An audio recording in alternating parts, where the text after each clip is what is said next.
Raising black children. I'm raising children. And whether you are black or you are white, no matter what race that you are, there are certain things about being a man and being a good man when it comes to character and integrity and safeguarding the helpless and sticking up for those who need it and being a good man of reputation. None of that has to do with skin color. Everything has to do with the character of the man. Black Twitter is upset that Michael Chandler, an MMA fighter who's white, has adopted 2 black boys.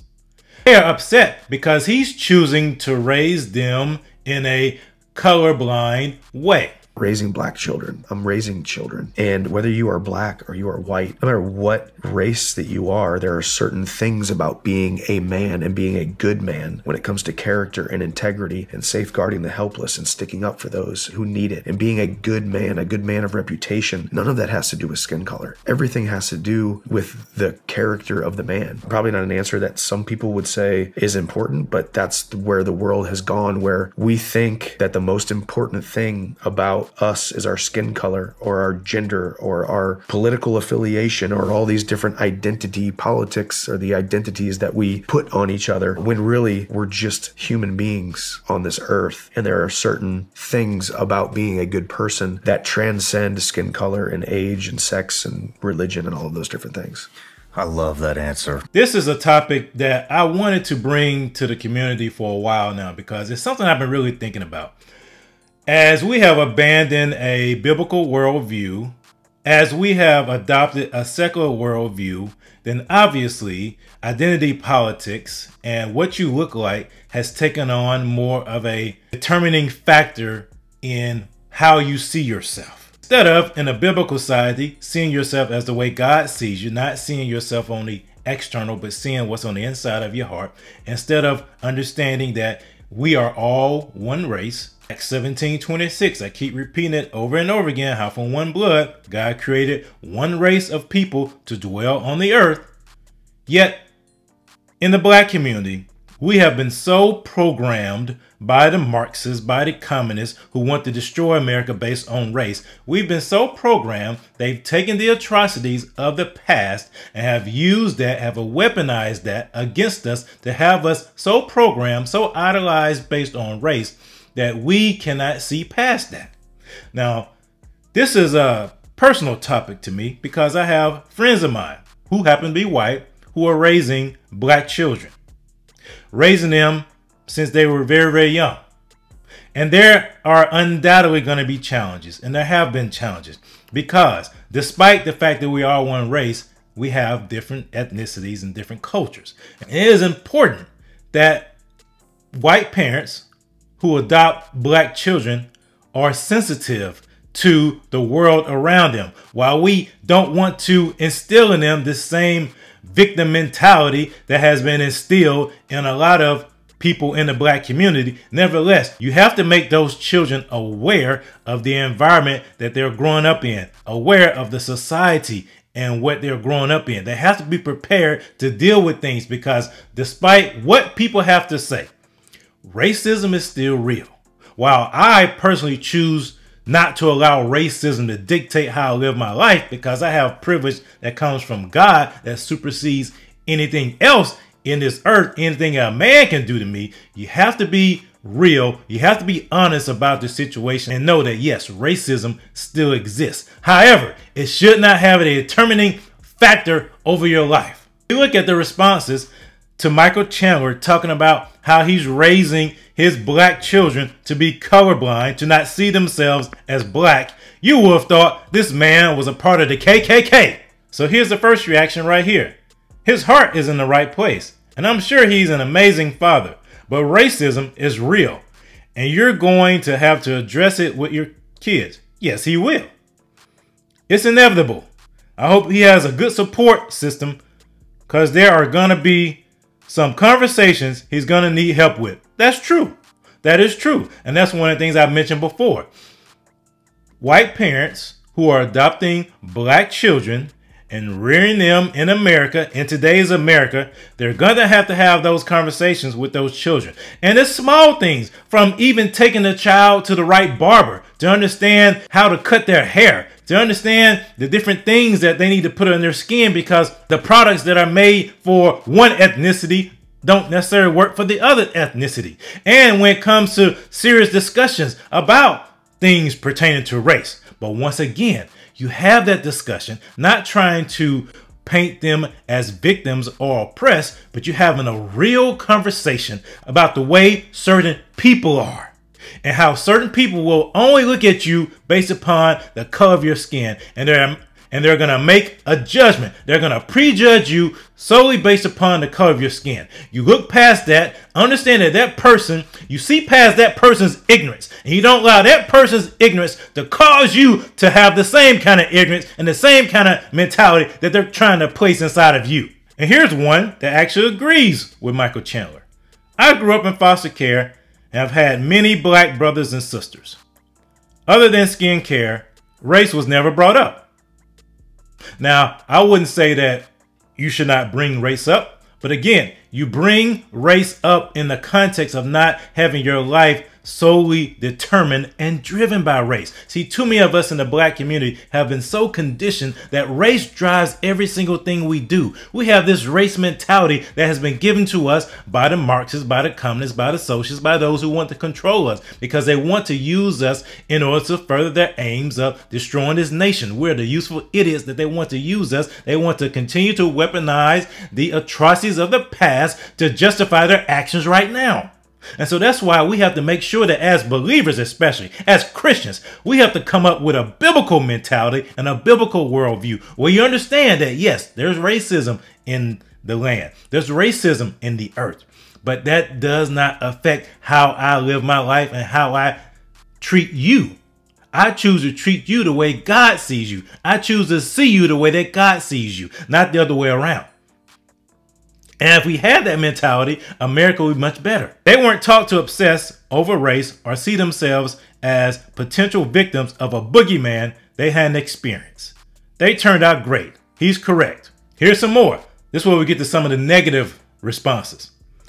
White privilege. White privilege. White privilege is the luxury of pretending racism doesn't exist and teaching your black children, black is capitalized, this nonsense. You would teach them that their history and their people's accomplishments in the face of adversity mean nothing. They will be lost. All you had to do was adopt white kids. If you continue with this mindset, your black sons will grow into black men ill-prepared to maneuver in a world that's not colorblind. In a utopia, your worldview on raising black kids will be totally fine. But America is not a utopia. I hope you reconsider your views here. What do you want that man to reconsider? You want him to tell them that they're victims, that they are oppressed the way you think black people are? Why not just adopt white boys? That way you wouldn't have to do this. This is dangerous. And you thinking you doing something renowned is making you blind to the major icebergs. Wow, icebergs. You are placing in those boys' lives. For what? What iceberg is he placing in those boys' lives? Help me understand. What iceberg is he placing in those boys' lives? By bringing them up in the fear and admonition of the Lord, telling them that they're more than a conqueror, by telling them they can do all things through Christ? What iceberg is he building up in their lives? Tell me. What iceberg? I hope he reads the comments from black people on this and changes course for the sake of his sons. Oh man, he's setting his sons up for disaster according to these people.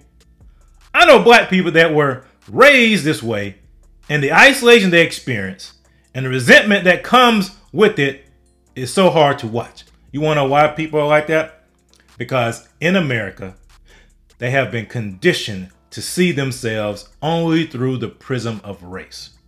If we would see ourselves the way that God sees us, we will understand that we are a spirit, we have a soul, we live in a body. This is just a tent. This is not the real you. If we really understood that, people would not be so fixated on race. But because, and this is a social construct that was made here in America to keep black people in their place, because we have been so conditioned in the black community to be fixated on race. And hear me out. I've said it over and over again. Racism does exist, but I choose to not give it the power over me. It has no power over me. You understand? But when you are so fixated on race, so fixated on blackness, then it has power of you. People can use that to manipulate you, and they do it all the time to accomplish their aims and their goals and their agenda. Some more.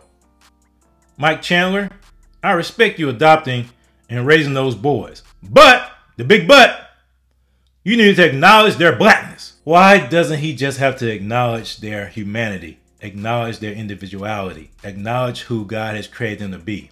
Why do we have to put this blackness on them? That's that racial idolatry that I talk about over and over and over again. We as black people have been so conditioned to focus on blackness that people use that to their advantage. They use it to manipulate and control black people.